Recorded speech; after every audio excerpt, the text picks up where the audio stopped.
to Hey, what's up, y'all? This is XMAN. Welcome to iBeat TV.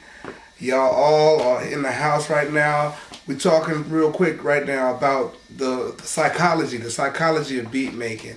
Now, when you put beats together, just like if you want to put a sentence together or a tight verse together, beats are really telling a story. So the first thing you want to do when you got a good story in your head is you want to try to put the pieces together as powerfully as possible. So I always say when you're about to make a beat, you want to have your spirit in the right place. You want to be thinking the right kind of thoughts.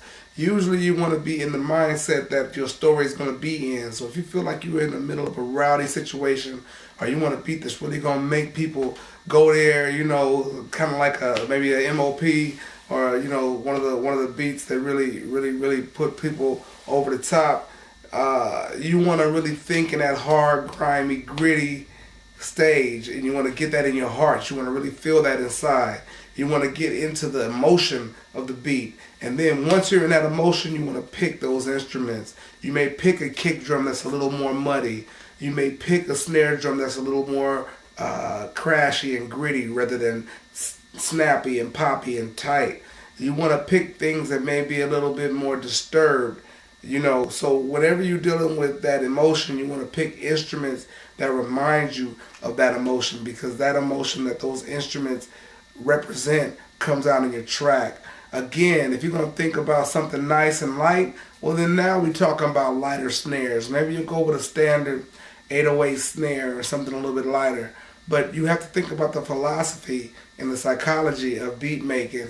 When you turn on your beats, it has to mean something more than a million other people that are making a beat. You want to put groups of sounds together that portray a story and mean something. When you get through laying that tight drum line on your mean beat, you may look at the drum line and say, okay, now I'm about to put a sinister bass sound together. Let me get a real mini moog or something real heavy.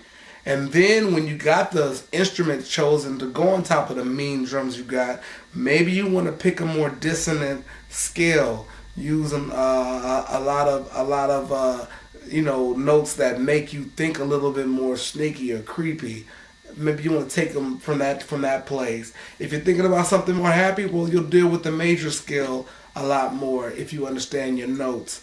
But you'll deal with happier bass lines, deal with happier notes, and even happier sounds. So